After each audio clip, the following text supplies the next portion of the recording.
يا صباح الخير او مساء الخير حسب ما بتشوف الفيديو دلوقتي. جايه لكم النهارده بفيديو جديد وروتين جديد. بس قبل ما نبتدي الفيديو ما تنسيش تصلي على الرسول عليه افضل الصلاه والسلام، وكمان تشتركي في القناه وتفعلي زر الجرس عشان يوصلك كل جديد انا بنزله. واوعي تنسي اللايك الحلو منك واكتبي لي كومنت حلو.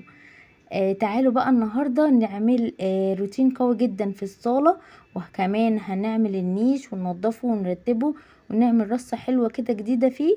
وتعالوا نعمل كده شوية تغييرات كمان في الصالة ونغير النظام خالص. زي ما انتوا شايفين انا بوريكم ده النظام القديم، خليكم كده فاكرينه علشان ان شاء الله على نهاية الفيديو هتلاقوا تغيير جامد جدا. وعايزاكم كمان تنزلوا في الكومنتات وتقولوا لي ايه رأيكم في التغيير اللي هتشوفوه ان شاء الله، اذا كان النظام ده احلى ولا النظام ان شاء الله اللي هنعمله مع بعض في الفيديو. اول حاجة بقى هبتدي ان انا اعملها ان انا امسك النيش كده افضيه. طبعا اول حاجة هبتدي بيها النيش لان هو اصعب حاجة في الصالة. زي ما انتوا شايفين كمية التراب اللي كانت جواه كانت صعبة جدا. بصراحة انا بقالي فترة ما عملتهوش، وفي نفس الوقت كان في لوح ازاز منه مكسور، فهو ده اللي كان مخليه مطرب بالطريقة دي ووصل للدرجة دي يعني. فهفضيه خالص. انا زي ما انتوا شايفين جبت الكنبتين كده وحطيتهم قصاد بعض عشان انا هحول كل الكاسات والحاجات دي احطها على الكنبتين لحد ما افضيه خالص. طبعا علشان مفيش حاجة بقى تبقى مثلا قدام مسك ولا حاجة فما تجيش جنبها وتكسرها. شايفين كمية التراب حاجة صعبة جدا. الواحد ساعات بيحصل حاجات كده غصب عنه طبعا. مهما ننضفه التراب طبعا كان بيخش من كسر الازاز وكان بيطرب الدنيا زي ما انتوا شايفين. هحاول كل الكاسات دي بقى وهخلصها خالص وهغسلها. وكمان هوريكم ان شاء الله هوديه على انهي ركن في الصالة. انا طبعا كنت حاطه النيش ده في النص كده ما بين الصاله وما بين اوضه الاطفال، لاني انا اصلا ما عنديش حيطه فاصله ما بين اوضه الاطفال والصاله. هتقولوا لي ليه يعني مش ما فيش حيطه؟ يعني احنا حبينا ان احنا نسيبها كده لما جينا اتجوزنا من 15 سنه. حبينا ان احنا نخليها واسعه ما تبقاش مقفوله ونحس ان الصاله ضيقه. فده اللي خلانا ما بنناش يعني ما عملناش حيطه ساعه الجواز. بس فانا لما حسيت ان انا نفسي اعمل حيطه وكده رحت حطيت النيش كانه زي فاصل يعني. بس هنا برضو زي ما انتوا شايفين كده ابتديت ان انا برضو اشيل طقم الفناجيل دي واشيله بقى. كنت ماسكه الحاجه بحرص وخايفه لحسن تقع مني. انتوا عارفين النيش عند الست المصريه عامل ازاي. بس بصراحه انا والله ما يفرق معايا يعني. بحس ان هو يعني ملهوش لازمة بصراحة، ديكور وخلاص على الفاضي. ما بنعملش منه الا ان احنا نشيل التراب ونحط الحاجة في مكانها وكده، يعني اللي هو شغل زيادة علينا وخلاص. زي ما انتوا شايفين كده انا بقول لكم ان انا ان شاء الله هنقل النيش في الحتة دي. بس قبل بقى ما اجيبه هنا هغير كده الغيار بتاع المساحة دي. طبعا الغيار ده بتاع الارض، فهحط بقى حاجة كده الغيار التاني يعني للحيطة.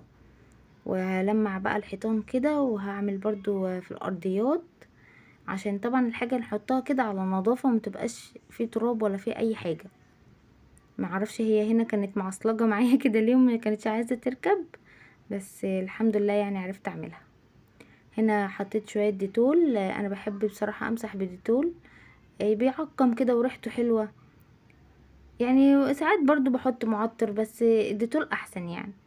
زي ما انتوا شايفين كده بقى مسكت الحيطه كده نضفتها الاول. طبعا عملتها بالمقشه بس ما كنتش مصوراها.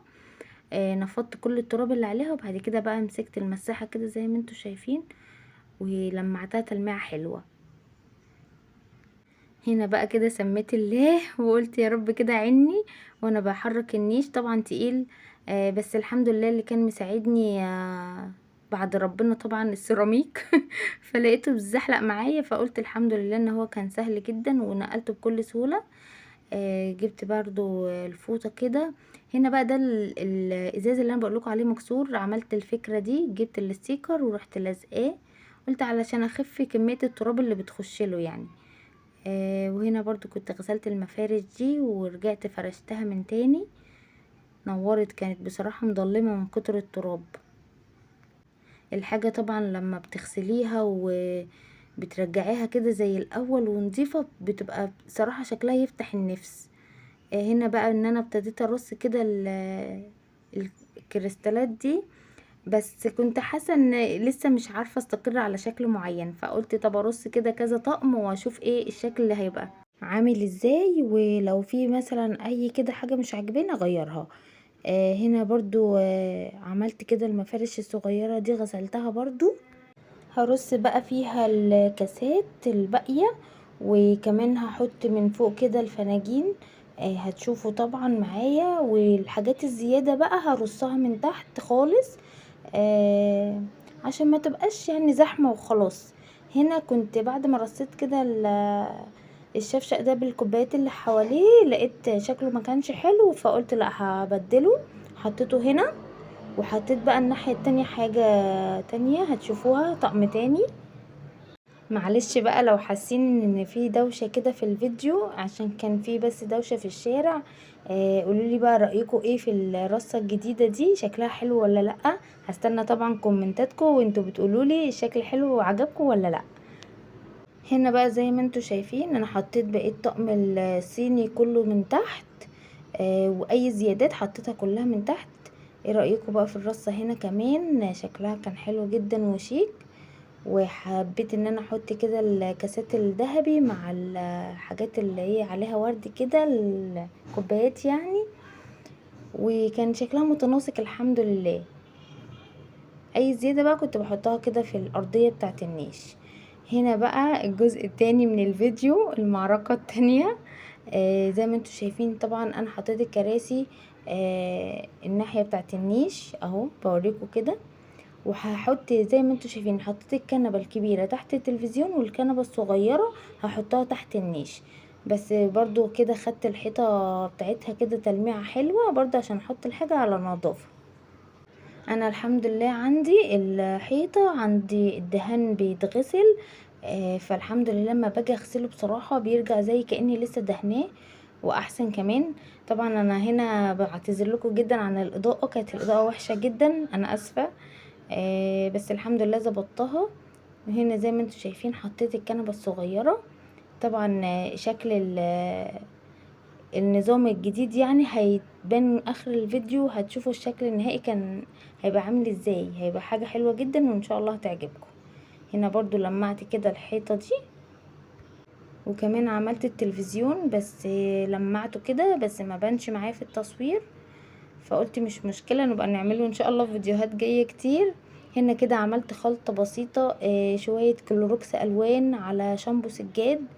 وعملت بيه كده لمعت الانتريه، هو الانتريه ما كانش محتاج قوي. فرحت ملمعاه يعني مطرح التراب وكده.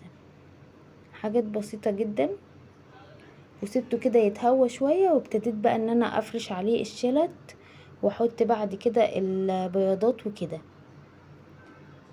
طبعا كنت خلاص هنا ابتديت اخلص الترويق بتاع الصالة. كان صراحة فيديو تقيل شوية وترويقة حلوة، بس الحمد لله ان احنا خلصنا برضو حاجة من الشقة، عشان لما ان شاء الله نخش على الدراسة وعلى المدارس نبقى فايقين كده للاولاد، ونبقى مركزين معاهم ان شاء الله في المذاكرة بتاعتهم. اهو زي ما انتوا شايفين. طبعا انا هنا كنت فرشت الانتريه قبل ما امسح الارض، قلت اخلص كله فوق الاول، وبعد كده بقى ادلق ميه كده في الارض وامسحها براحتي. يعني خدتها من فوق كده لتحت. قولولي ايه رايكم بقى كده في المنظر، وشكل الانتريه بقى حلو ولا لا.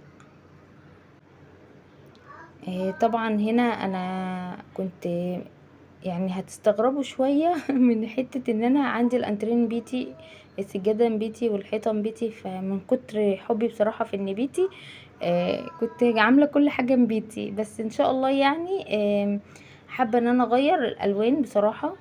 خلاص بقى عيني خدت عليها، فقلت لا كفاية كده يعني. زي ما انتوا شايفين كده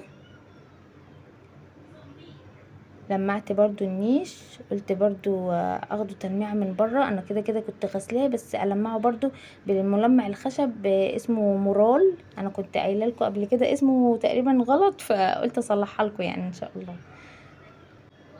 هنا تقريبا انا كنت هنكت من التسجيل لاني كنت خايفة حد بصراحة يعمل صوت وانا بسجل فكنت عايزة اخلص الفيديو معاكم بسرعة.